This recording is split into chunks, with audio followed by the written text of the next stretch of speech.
Hi hello friends, welcome back to our channel. இன்றைக்கி நாம் பார்க்க போகிறது ட்ராகன் பால் சீசன் 2ல் episode 17 with life at stake milk delivery. So starting சீன்லேயே வந்து நம்ம மாஸ்டர் எல்லாம் தூங்கிக்கிட்டு இருக்கிற சீனை தாங்க காட்டுறாங்க. அப்படி தூங்கும்போது நம்ம கிர்லின் என்ன பண்ணுவார், தூக்கத்திலே வந்து மாஸ்டரை உதைக்கவும் செய்கிறாரு. இப்போ மேலே கோகு தூங்குறத காட்டுறாங்க.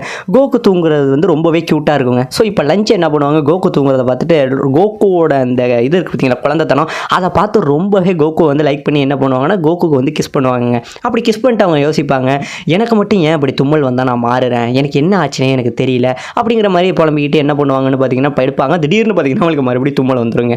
இப்போ அலாரம் அடிக்கும், கரெக்டாக மணி வந்து 4:30 ஆகும். இப்போ நம்ம மாஸ்டர் என்ன பண்ணுவார்னு பார்த்தீங்கன்னா கிர்லினை வந்து எழுப்புவார். டே எழுந்துடுறா, ட்ரைனிங்க்கு நேரம் ஆகுதுலடா, எழுந்துரி அப்படின்னு நம்ம கிர்லின் பார்த்துட்டு, மாஸ்டர் மணி 4:30 தான் ஆகுது, டே 4:30 ஆகிட்டா, நீங்கள் ட்ரைனிங்க்கு வந்திருக்கீங்க, ஒழுங்காக கிளம்புங்க, நான் போய் கோகுவை எழுப்பிட்டு வரேன் அப்படின்னு சொல்லிட்டு நம்ம மாஸ்டர் என்ன பண்ணுவார்னா கோகு எழுப்புறதுக்காக மேலே வருவாருங்க. அப்படி வரும்போது புலம்பிக்கிட்டே வருவார். நம்ம கோகுக்கு கிடைச்ச வாழ்க்கையை பாரு, அவன்லாம் வந்து நம்ம லஞ்சு பக்கத்தில் படுத்துருக்கான், ஆனால் நானா போய் இந்த கிர்லின் பக்கத்தில் இருக்கேன், எல்லாம் என் நேரம் அப்படின்னு சொல்லிட்டு நம்ம மாஸ்டர் நடந்து வந்துட்டு இருப்பாருங்க. அப்படி வரும்போது பார்த்தீங்கன்னா சரி நம்ம லஞ்ச் என்ன பண்ணுறாங்க அப்படிங்கிறத நம்ம எட்டி பார்ப்போம் அப்படின்னு சொல்லிட்டு என்ன பண்ணுவார், அந்த டோர் வழியாக எட்டி பார்ப்பாருங்க. எட்டி பார்த்தோடே பார்த்தீங்கன்னா நம்ம மாஸ்டருக்கு மூக்கில் ரத்தம் வந்துருங்க. உடனே வந்து அவர் இந்த மாதிரி ஆகுதே அப்படின்னு சொல்லி தன்னை கண்ட்ரோலும் பண்ணிப்பாருங்க. இப்போ என்ன பண்ணுவார் அப்படின்னு பார்த்தீங்கன்னா லஞ்சுக்கு வந்து உள்ளே வந்துருவார். வந்தோடனே அவர் யோசிச்சுக்கிட்டு இருப்பார், ஃபஸ்ட்டு நம்ம லஞ்சை பார்க்கறதுக்கு முன்னாடி அவள் எந்த ஸ்டேட்டில் இருக்கா அப்படிங்கிறத பார்க்கும்போது நார்மலாக இருக்காளா அவள் வேறு மாதிரி இருக்காளான்னு பார்க்கறதுக்காக என்ன பண்ணுவாங்க, லஞ்சோட பெட்ஷீட் எடுத்துகிட்டு பார்ப்பாருங்க. பார்த்தீங்கன்னா லஞ்சு வந்து அந்த எல்லோ கலராக வந்து அவங்க ஹேர் மாதிரி இருக்கும். இதை பார்த்த உடனே மாஸ்டருக்கு பயம் வந்து, ஐயோ இந்த லஞ்சா நான் இப்போ எப்பரா கோகுவை எழுப்புறது அப்படின்னு சொல்லிட்டு ஒரு கம்பை வச்சுக்கிட்டு கோகுவை கொஞ்சம் கொஞ்சமாக எழுப்புவாருங்க. ஆனால் எழுந்துட்டோன்னு நம்ம கோகு என்ன பண்ணுவார், ஹாய் மாஸ்டர், குட் மார்னிங், நீங்கள் எப்போ இங்கே வந்தீங்கன்னு கத்திடுவாருங்க. கத்துறோடனே இந்த சத்தத்தில் நம்ம லஞ்சு எழுந்திரிச்சிருவாங்க. ஸோ லஞ்சு எழுந்திரிச்சோடனே கோகு என்ன பண்ணுவாங்க, நீ என்னடா வந்து ஏன் பெட்ஷீட்டில் படுத்துருக்க, உனக்கு என்னடா வேணும், எப்படா இங்கே வந்தா அப்படிங்கும்போது நம்ம கோகு சொல்லுவார், இல்லை இங்கே வந்து பெட்ஷீட் நம்மள்கிட்ட கம்மியாக தான் இருந்தது, அதனால தான் வந்து நான் இங்கே இருந்தேன் அப்படின்னு சொன்னோன்னே என் பக்கத்தில் வந்து படுத்திருக்க உன்னை விடமாட்டேன்டான்னு சொல்லிட்டு நம்ம லஞ்சு என்ன பண்ணுவாங்க, கோகு வந்து மறுபடியும் சரமாரியாக சுடுவாங்க. ஆனால் இந்த வாட்டி கோகு மறுபடியும் சொல்லிக்கிட்டு இருக்கேன், உன்னைமேலே உங்ககிட்ட தோத்தனாது எனக்கு அசிங்கம் அப்படின்னு சொல்லிக்கிட்டு நம்ம லஞ்சோட மூக்கில் வைப்பாரு பாருங்க ஒரு உதச்சோடனே நம்ம லஞ்சு வந்து இந்த இடத்துல மயக்கம் போட்டு விழுந்துருவாருங்க. இப்போ இந்த பக்கம் நம்ம மாஸ்டர் வந்து பார்த்துட்டு பயந்துருவாருங்க. அடா பாவிகளா கோகு, உனக்கு பொண்ணு யாரு பையன் யாரு ஒன்றுமே தெரியலடா, நீ எல்லாருக்கிட்டையுமே ஒரே மாதிரியே இருக்கியடா கோகு, உன்னை என்னடா சொல்கிறதுங்கிற மாதிரி நம்ம இது பண்ணிட்டு இப்போ நம்ம கோகு வந்து நம்ம மாஸ்டர் வந்து ட்ரைனிங்கை பற்றி பேசிகிட்டு இருப்பார். கோகு ட்ரைனிங் ஆரம்பிக்க போகுது, சீக்கிரம் நம்ம கிளம்பி வா, நம்ம ட்ரைனிங்க்கு போகலாங்கிற மாதிரி நம்ம கோகு கிட்ட சொல்லிட்டு மாஸ்டர், கிர்லின், அப்புறம் கோகு இவங்க 3 பேரும் வெளில நிற்பாங்க. அப்போ நம்ம மாஸ்டர் வந்து மார்ஷியல் ஆர்ட்ஸ்னால் என்ன அப்படிங்கிறத பற்றி நம்ம கோகு வந்து இந்த இடத்துல இவங்க 2 பேரையும் சொல்லிட்டு இருப்பாங்க. அதாவது மார்ஷியல் ஆர்ட்ஸுங்கிறது வந்து நீங்கள் வந்து ஒருத்தவங்கள்ட்ட வந்து சீன் போகிறதுக்காக, அதாவது பெண்கள் மத்தியில் வந்து நீங்கள் பிரபலமாக இருக்கிறதுக்காக இதுக்காக நீங்கள் கற்றுக்கிறது கிடையாது.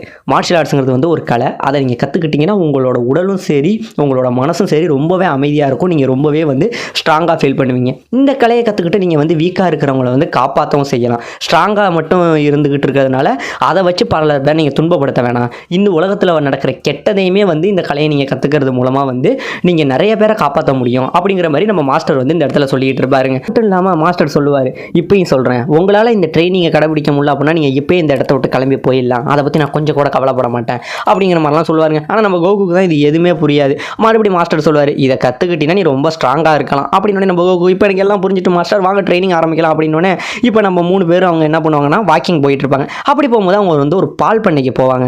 பால் பண்ணைக்கு போகும்போது நம்ம கோகு சொல்லுவார், என்ன மாஸ்டர் காலையிலே எங்களுக்கு ஹெல்த் பண்ணுறதுக்காக பால் பண்ணைக்கு கூட்டிகிட்டு வந்தீங்களா அப்படின்னோடனே அதெல்லாம் இல்லைன்னு சொல்லிட்டு நம்ம மாஸ்டர் என்ன பண்ணுவார், அங்கே ஒரு ஆடுகாரர் ஒருத்தர் இருப்பார்.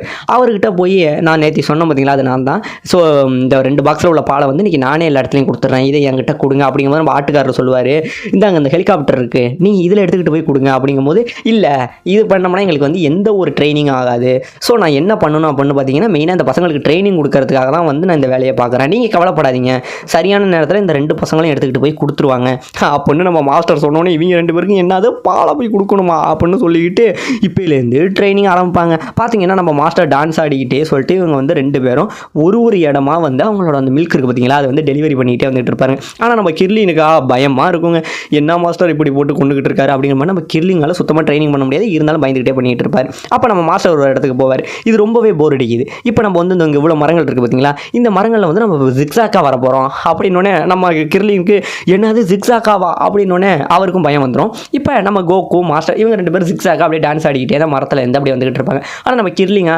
போயா இவன் பேச்செல்லாம் எவங்க அப்பான்னு சொல்லிட்டு நேராக ஓடியாந்துக்கிட்டு இருப்பாருங்க.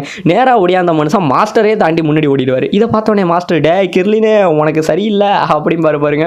சரி மாஸ்டர் நான் மறுபடியும் ஃபஸ்ட்லேருந்து வரேன் அப்படின்னு அப்படின்னு சொல்லிட்டு இப்போ மறுபடியும் வந்து இந்த ட்ரைனிங்கை முடிப்பாங்க. இப்போ 2 பேரும் ஒரு இடத்துல வந்து முடிச்சிடுவாங்க. முடிச்சதுக்கு அப்புறம் அடுத்தது பார்த்தீங்க அப்படின்னா இன்னொரு இடம், ஒரு மிகப்பெரிய மலை இருக்கும். அதை போய் நம்ம மாஸ்டர் காட்டுவார். சரி பாய்ஸ், இது வரைக்கும் நீங்கள் பண்ணது வந்து ரொம்ப ஓடினீங்க, ஆனால் இப்போ அந்த கஷ்டம் கிடையாது. இப்போ இந்த மேலே வந்து பொறுமையாக நம்ம நடந்து தான் போக போகிறோம் அப்படின்னு சொல்லிட்டு மலை மேலே ஏற ஆரம்பிப்பாங்க. நம்ம கிர்லின் என்ன பண்ணுவோம், அப்படி இந்த மலையை பார்த்துட்டு கொலகார பாவி என்னடா இவ்வளோ தூரம் இருக்குது, இதில் எப்போ நடக்கிறது அப்படிங்கிற மாதிரி நம்ம கிர்லின் வந்து பயந்துக்கிட்டு இருப்பாருங்க. இப்போ நம்ம மாஸ்டர் எல்லாரும் வந்து போயிட்டு இருப்பாங்க பார்த்தீங்களா. மாஸ்டர் முதலே மேலே போய் ஒரு இடத்துல உட்காந்து சிகரெட் குடிச்சிட்டு என்ன ஒரு இயற்கையான காற்று அப்படிங்கிற மாதிரி சொல்லுவாருங்க. இப்போ சொல்லிட்டு உட்காருவார். அப்போ டக்குனு கோகு வந்துடுவார். அப்போ மாஸ்டர், கோகு நீ கூடவா டயர்ட் ஆகிட்டா, கோகுவே இந்த இடத்துல டயர்ட் ஆகிட்டான் அப்படிங்கிற மாதிரி சொன்னோடனே நம்ம கோகு வந்து மாஸ்டர் சொல்லுவார், மாஸ்டர் இந்த வேலையில் நான் ஃப்ளையிங் நிம்பஸை வச்சே பார்த்துருப்போம் மாஸ்டர், எதுக்காக மாஸ்டர் இப்படி மலையேற விட்டு என்ன கொள்றீங்க அப்படிங்கும்போது நம்ம மாஸ்டர் சொல்லுவார், அது உனக்கு பெரிய ட்ரைனிங்காக இருக்காது. எனக்கு இந்த இடத்த பார்க்கும்போது உங்கள் தாத்தா கோகுனையும் ஆக்ஸ்கிங்கையும் தான் ஞாபகம் வருது. ஒரு காலத்துக்கு முன்னாடி என்கிட்ட அவங்க 2 பேரும் இந்த வேலையை பார்த்தாங்க, அவங்களும் இதே இடத்துல பால் வந்து இந்த மாதிரி எடுத்துகிட்டு போய் வச்சிருக்காங்க அப்படின்னு நம்ம சொல்லுவாருங்க. அதை சொன்னோடனே நம்ம கோகுக்கு என்னது எங்கள் தாத்தா இதை ஆல்ரெடி பண்ணியிருக்காரு அப்படிங்கும்போது அப்போ என்னால இது முடியும் அப்படின்னு சொல்லிட்டு நம்ம கோகு தனக்கு தானே மோட்டிவேஷன் ஏற்றிக்கிட்டு மேலே ஏறுவாருங்க.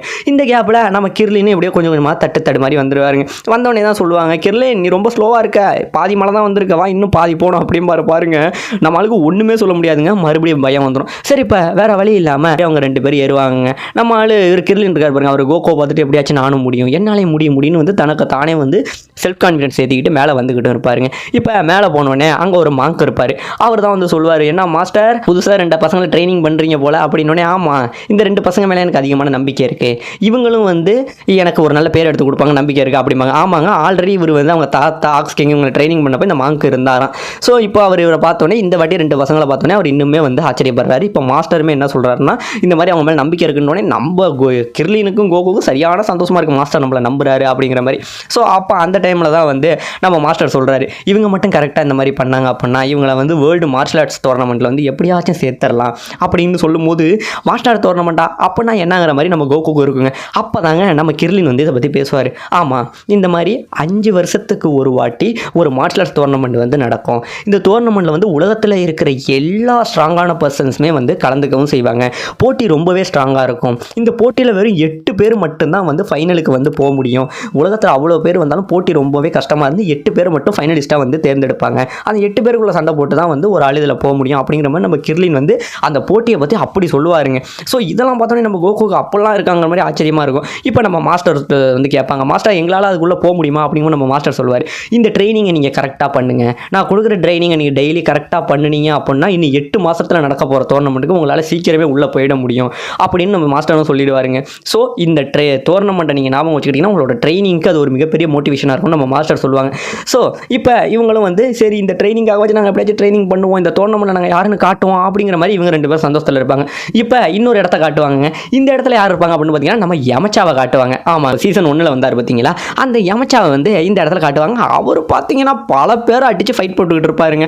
அப்போ ஒரு ஆப்போனண்ட்டு பயங்கரமான ஒருத்தன் வருவான். அவன் பார்த்துட்டு என்ன சொல்லுவான்னு பார்த்தீங்கன்னா, டே கேவலம் இந்த திறமையை வச்சுக்கிட்டு உன்னால் என்ன அடிச்சிட முடியும் நீ நினைக்கிறியா, உன்னால் என்ன ஒன்றுமே பண்ண முடியாதா அப்படின்னோடனே வெளியில் நம்ம புல்மா, நம்மளோட பூனை, அப்புறம் உலாங்கு, இவங்க 3 பேர் பயந்துக்கிட்டு இருப்பாங்க. நம்ம புல்மா சொல்லுவாங்க, ஐயோ இவ்வளோ மோசமாக இருக்கானே, இவனால் யமச்சாவனை தோற்கடிச்சிருவானா அப்படின்னோடனே நம்ம பூனை சொல்லும், யமச்சாவை பற்றி நீ கவலைப்படாத, அவனால் தோற்கடிக்க முடியாத ஆட்களே கிடையாது அப்படிங்கும்போது நம்ம யமச்சா என்ன பண்ணுவார், உல்ஃப் ஃபேங் ஃபஸ்ட் இருக்குது பார்த்தீங்களா, அதை வச்சு மூஞ்சில் அட்டிப்பாரு பாருங்க ஒரு அட்டி, அப்படியே அந்த மனுஷன் வந்து கீழே விழுந்துருவாங்க.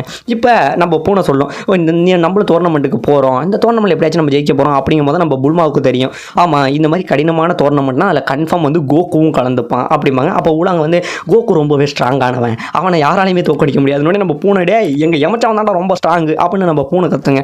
ஸோ இப்போ நம்ம யமச்சா யோசிப்பார், உலகத்திலே அதாவது 5 வருஷத்துக்கு ஒரு வாட்டி நடக்கிற டோர்னமெண்ட், ஸோ இதில் நான் கோகுவை சந்திப்பேன்னு எனக்கு கன்ஃபார்ம் நம்பிக்கை இருக்குது. ஸோ இந்த வாட்டி நாங்கள் போகும்போது இந்த வாட்டி நான் அவங்ககிட்ட தோக்க மாட்டேன், நான் ரொம்பவே ஸ்ட்ராங்காக இருக்கேன், கோகு உனக்காக நான் வெயிட் பண்ணுறேன் அப்படிங்கிற மாதிரி நம்ம யமச்சா வந்து இந்த இடத்துல சொல்லுவாங்க. இப்போ இந்த பக்கம் நம்ம மாஸ்டரோட ட்ரைனிங் வந்து சொல்கிறதோட ரொம்பவே கஷ்டமாக போயிட்டு இருக்குங்க. இப்போ ஒரு மரத்தில் வந்து ஏறி போயிட்டு இருப்பாங்க, கீழே பார்த்துறாங்கன்னா விழுந்தீங்கன்னா செத்துருவீங்க அப்படிங்கிற மாதிரி ஒரு மரத்தில் போயிட்டு இருப்பாங்க. ஆனால் இந்த இடத்துலையும் பார்த்தீங்க அப்படின்னா நம்மளோட கிர்லின் வந்து முடியாமல் போயிட்டு இருப்பாருங்க. இன்னொரு பக்கம் அடுத்தது பாலைவனத்தில் நடப்பாங்க. பாலைவனத்தில் மாஸ்டர் சொல்லுவார், தம்பிங்களா ஒழுங்காக நடந்து வாங்கடா, ரொம்ப பொறுமையாக வந்தீங்கன்னா மண்ணிலேயே மூடி செத்து போடுவீங்க, ஒழுங்காக பின்னாடியே வாங்கினோடனே நம்மளால ஒன்றுமே முடியாதுங்க, நம்ம கிர்லின் வந்து போட்டியில் ஜெயிக்கணும் அப்படிங்கிற அந்த மோட்டிவேஷன்லேயே வந்துகிட்டு இருப்பாருங்க. அடுத்தது ஒரு நீர்வீழ்ச்சி கிராஸ் பண்ணுவாங்க. நீர்வீழ்ச்சி கிராஸ் பண்ணும்போது உங்கள் மனசை வந்து ஒருநிலைப்படுத்துங்க, இல்லைனா நீங்கள் தண்ணியோடு அடிச்சுக்கிட்டு போயிடுவீங்க அப்படின்னோடனே நம்ம கோகுவே முழுகிடுவாருங்க. அந்த இடத்துல நம்ம கிர்லின் வந்து கொஞ்சம் நேரம் தண்ணியோடு அடிச்சுட்டு போயிட்டு மறுபடியும் ரிட்டர்ன் வந்துருவா, அப்படி என்னால் முடியும் அப்படிங்கிற மாதிரி கடைசியாக சொல்லுவா. அப்படி அடுத்தது பார்த்தீங்கன்னா ஒரு டிராகன் துரத்திட்டு வரும், இங்கே ஓடுவாங்க, தம்பிங்களா துரத்திட்டு வரது டிராகன் டிராகனை எங்கே நின்னீங்கன்னா உங்களை சாப்பிட்றோம், ஒழுங்காக வேகமாக ஓடியாருங்கடா அப்படின்னு சொல்லிட்டு இருப்பாருங்க. இப்போ இவங்களோட ட்ரைனிங் வந்து போயிட்டு இருக்கும். இந்த இடத்துல வந்து நம்ம மாஸ்டர் வந்து ஒரு வழியாக அந்த ட்ரைனிங்கை முடிச்சுட்டு இப்போ இவங்க 2 பேரும் ரொம்பவே டயர்ட் ஆகிடுவாங்க.